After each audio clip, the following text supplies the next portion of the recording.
for a bit afterwards and remembered that his relationship with Lan Wangji had been quite bad. The root of the problem could probably be traced back to when he was 15, which was the time he and Zhang Chang had both gone to live and study with the Gusu Lan Clan for 3 months. The Gusu Lan Clan had a great and famous old veteran named Lan Qiren, who the cultivation world widely considered to possess 3 special characteristics: traditionalism, inflexibility, and the ability to produce brilliant students through his strict instruction. Though the first 2 points led most to keep him at a respectful distance, and some to secretly dislike him, the last caused many to use every method at their wits' disposal to send their children to receive his teachings. The Lan Clan had produced many outstanding disciples under his hand, and even children who had started as useless pieces of dog excrement were able to at least look respectable once they had studied in his classroom for 1 or 2 years, exhibiting an incomparable improvement in bearing and etiquette. The children often moved their parents to tears when they were finally reunited. To this, Wei Wuxian declared, "Aren't I already respectable enough now?" Zhang Chang's reply exhibited a great deal of foresight. "You're almost certainly going to become the one shameful failure of his teaching career." At the time, other than the Yunmeng Zhang clan, there were also many other sons of other clans whose parents had all sought out Lan Qiren and begged him to allow their children to attend. None of these young masters were older than about 15 or 16, and all had frequent dealings with each other's clans. So though they weren't close, their faces were at least mutually familiar. Everyone knew that though Wei Wuxian's surname wasn't Zhang, he was the top disciple of the Yunmeng Zhang clan and the son of an old friend of the chief, Zhang Fengmian, who viewed the boy as though he was his own child. Moreover, the youths really didn't care nearly as much about background and ancestry as the older generation, so they warmed up to each other quite quickly. Within the space of a few sentences, they began calling each other brother and speaking without regard to etiquette. Someone asked, "The Zhang clan's lotus pier has to be a lot more fun than this, right?" Laughing, Wei Wuxian said, "Whether it's fun or not depends on you. There are definitely a lot fewer rules, and there's no need to wake up so early." The Gusu Lan clan not only woke up at 5 a.m. and slept at 9 p.m., but they also permitted no sluggishness. Another said, "When do you guys wake up? What do you do every day?" Zhang Chang snorted. He wakes up at 9 and goes to sleep at 1. And once he wakes up, he doesn't practice the art of the sword or meditate. He goes to play in the water, or go boating, or pick lotus seeds, or hunt pheasants. No matter how many pheasants I hunt, I'm still number 1, Wei Wuxian said.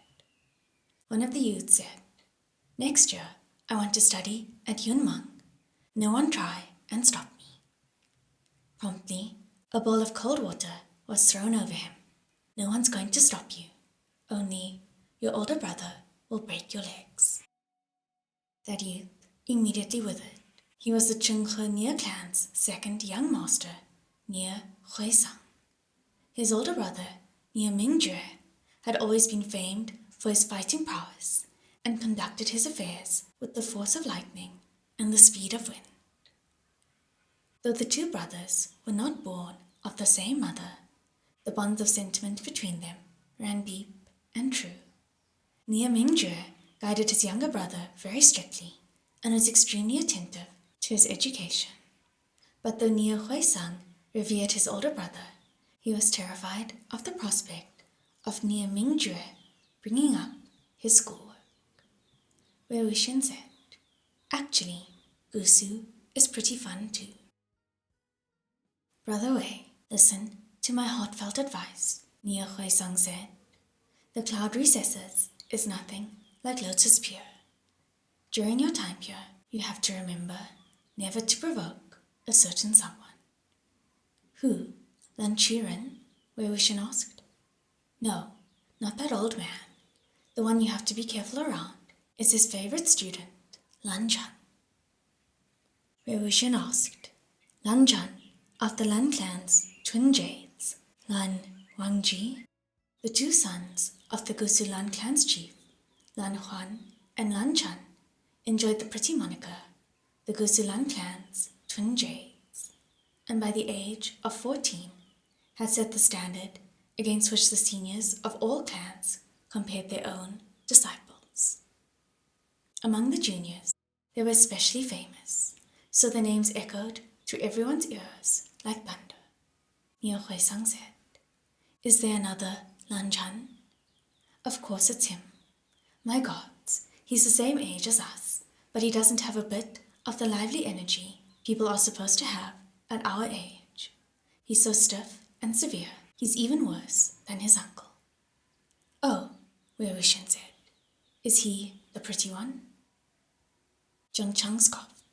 "Is there a single ugly person in the Gusu Lan clan? They don't even accept outer disciples whose features aren't good looking. Go, find me a single one with a mediocre face." "He's really pretty," Wei Wuxian emphasized, before gesturing toward his head.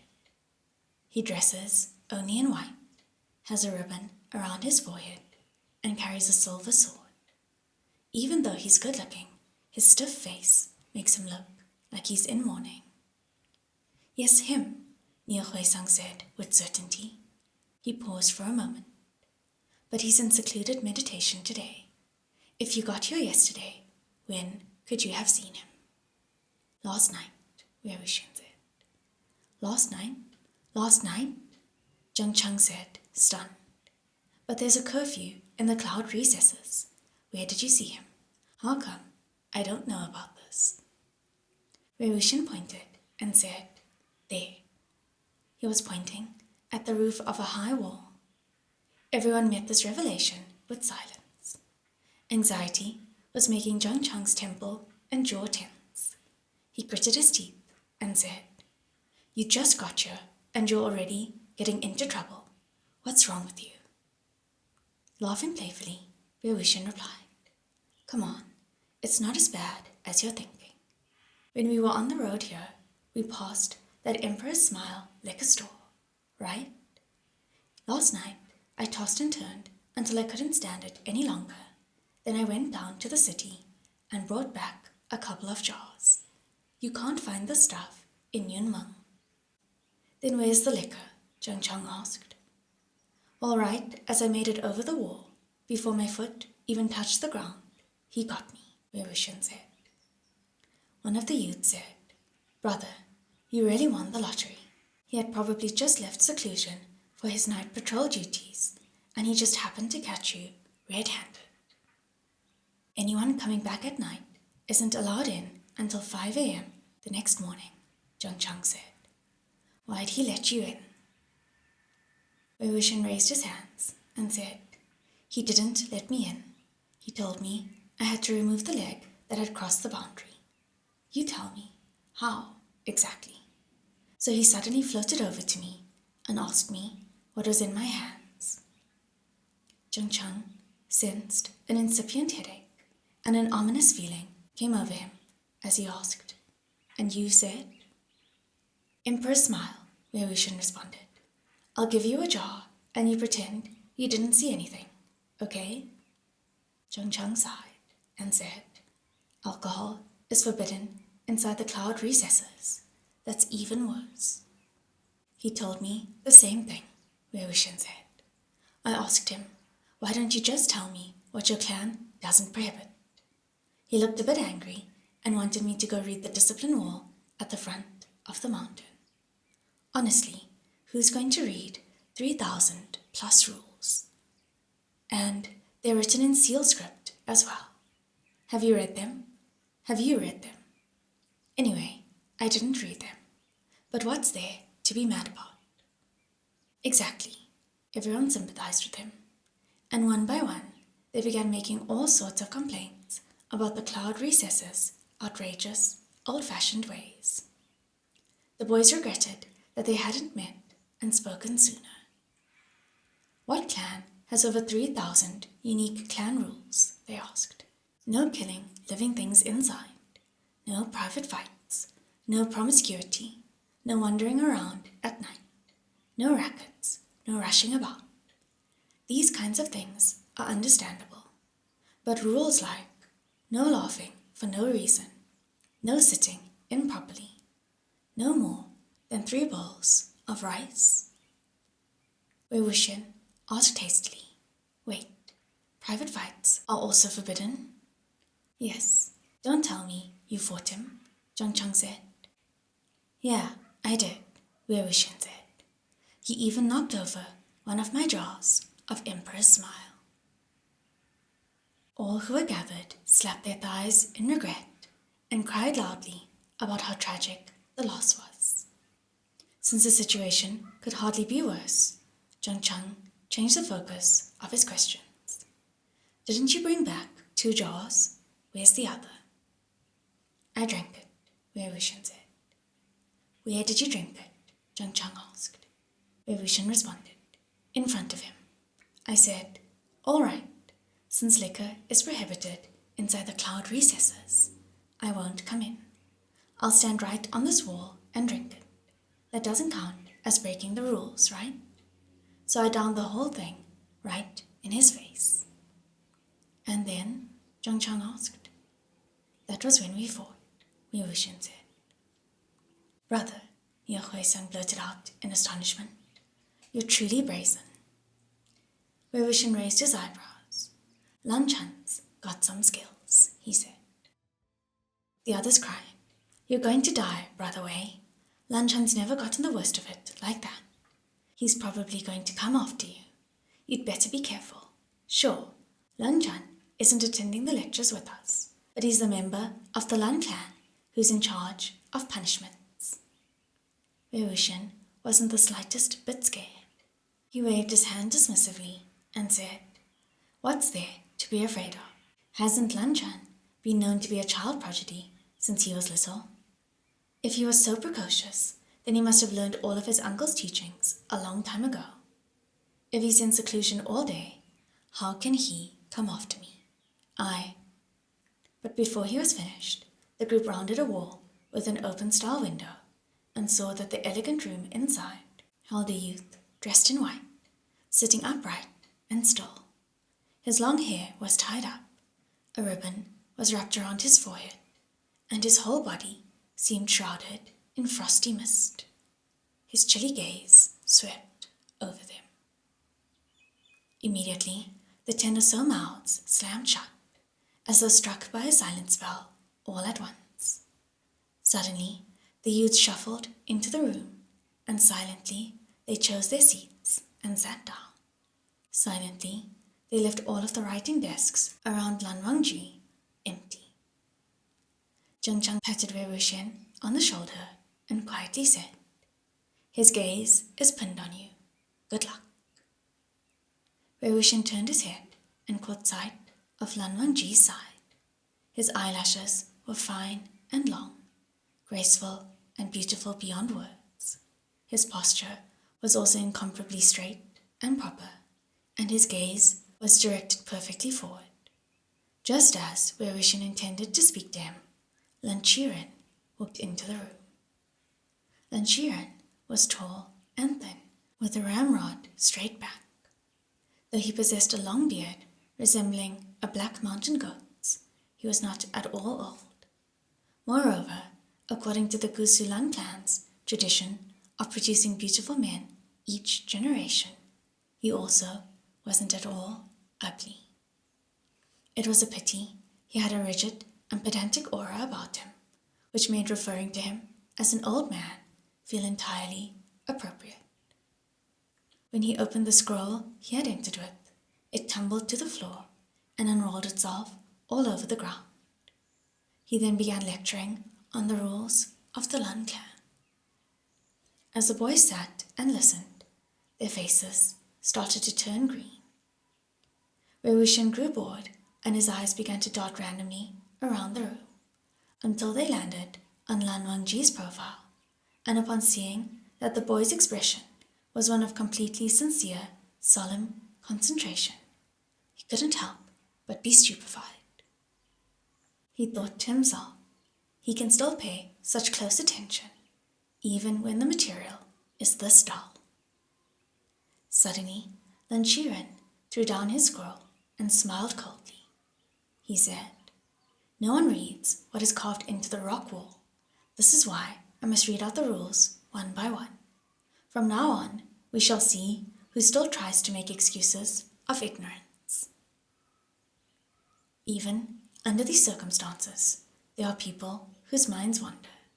Very well, then I will speak on another topic.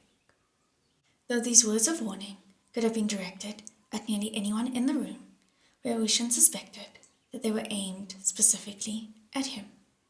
Indeed, Lan Qiren called, "Wei Ying." "Present," Wei Wuxian answered.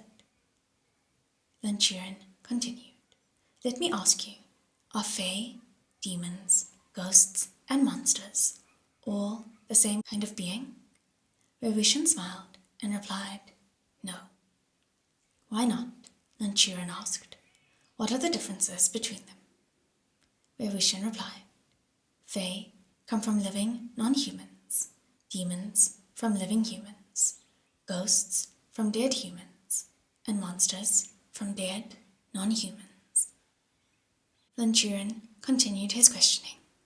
"Fae and monsters are often confused. Give an example of the difference." "Sure," Wei Wuxian said, and pointed at an elegant jade green tree outside. "Let's take a living tree and suppose it's basked in an aura of literary fame for 100 years and becomes a conscious being through cultivation. If it then begins to cause humans trouble, it would be classified as a fae. On the other hand, if I took an axe and cut it down, leaving only a dead tree stump, and it cultivated a consciousness, it would be considered a monster." Lan Qiren continued, "What was the profession of the founder of the Qinghe clan?" "Butcher," Wei Wuxian said. "The emblem of the Lan Jing clan is a white peony. What kind of white peony?" "Sparks amid snow." "Who was the first person to prioritize the strengthening of his clan at the expense of his sect?" "The founder of the Qishan Wen clan, Wen Mao."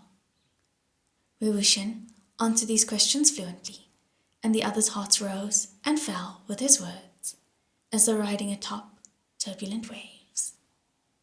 They thanked their lucky stars while simultaneously praying for Wei Wuxian not to stumble, so that Lan Qiren never got the chance to pick on anyone else. But the old man said, "As a disciple of the Yunmeng clan, you should already be so familiar with this information that you could have recited it backward years ago. Answering these questions correctly is nothing to be proud of. Let me ask you another.